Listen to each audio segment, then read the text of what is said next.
Bill number 2, first reading. Mr Speaker. Honourable Ian Tolley. I move that the Education Amendment Bill number 2 be now read a first time. At the appropriate time, I intend to move that the bill be referred to the Education and Science Select Committee, that the committee report finally to the House on or before the 1 November 2010, and that the committee have authority to meet at any time while the House is sitting, except during oral questions, and during any evening on a day in which there has been a sitting of the House, and on a Friday in a week in which there has been a sitting of the House, despite Standing Orders 187 and 191B and C. The purpose of this motion is to bring forward the report back of the bill to ensure its enactment before the end of the year, so that, in particular, the necessary arrangements are in place for the introduction of trades academies next year. Mr Speaker, this bill introduces legislation that will enable the establishment of secondary tertiary programs for students enrolled in school. This bill will reduce the compliance burden on limited attendance centres, protect the sustainability of the New Zealand export education sector, improve the law affecting private schools, and make minor changes to school enrolment scheme priorities. Mr Speaker, the first area of broad policy change is secondary tertiary programs. The bill will make the interface between secondary and tertiary education more integrated to fulfil this government's commitment to the Youth Guarantee. It will do this by allowing secondary students to participate full-time in a secondary tertiary program while still enrolled at school. The legislation details the process for the Minister of Education to approve the organisations that will provide a secondary tertiary program, and the process for the Secretary of Education to agree to the details of the secondary tertiary program, as well as the reporting and monitoring arrangements with these providers. The first examples of secondary tertiary programs will be trades academies. Trades academies will motivate more students to stay engaged in learning and training by providing them with a greater number of options for study.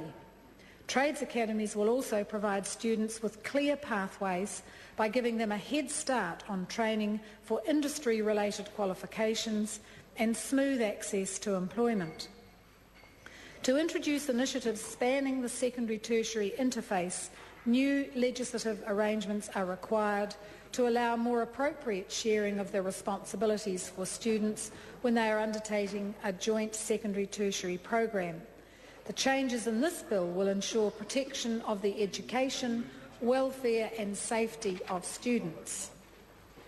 The second area of policy change will reduce the compliance burden for limited attendance centres. Limited attendance centres provide short-term care for young children on a casual basis at recreational facilities or shopping centres. Providers emphasise care rather than education.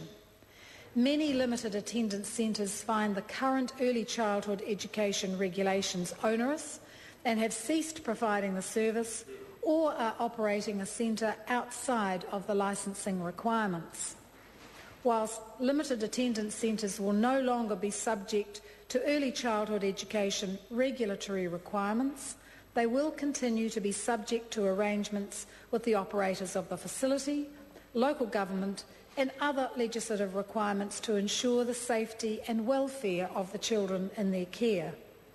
The nature of a limited attendance centre means that a parent or caregiver is able to be easily contacted to resume responsibility for their child at short notice.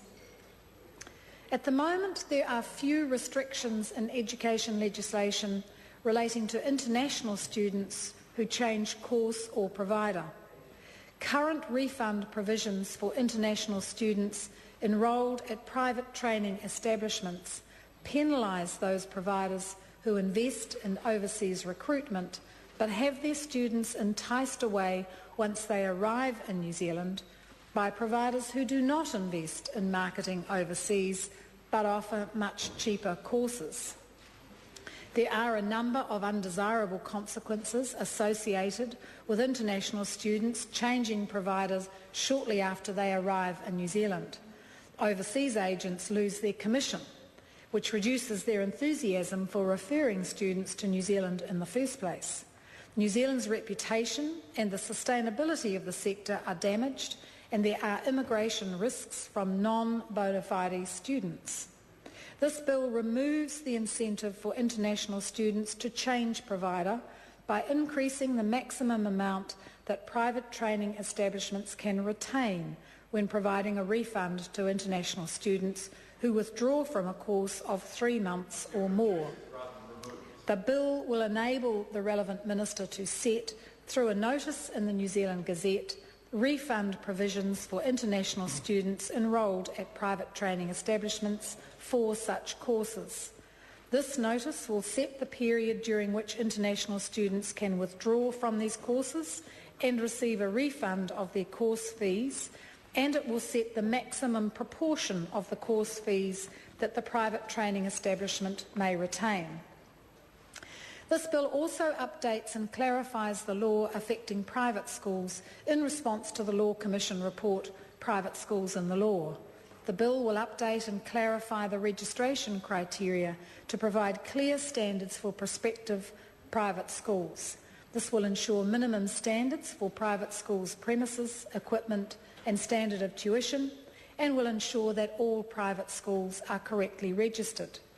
No regulation currently exists regarding who can manage a private school, so this bill ensures the safety and welfare of students by restricting those persons whose previous conduct or character makes managing a private school inappropriate. The bill introduces a graduated range of sanctions to apply to private schools that breach the law or their registration conditions, and this allows for an appropriate response to minor breaches.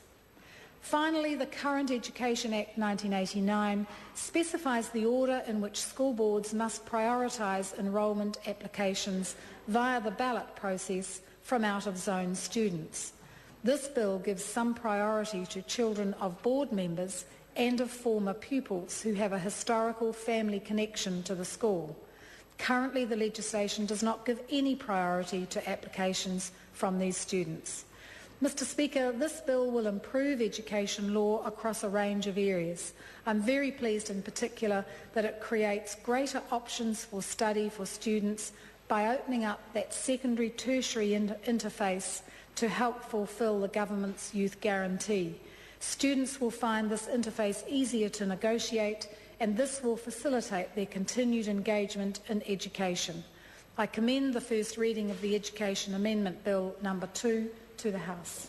Mr. Speaker. Question.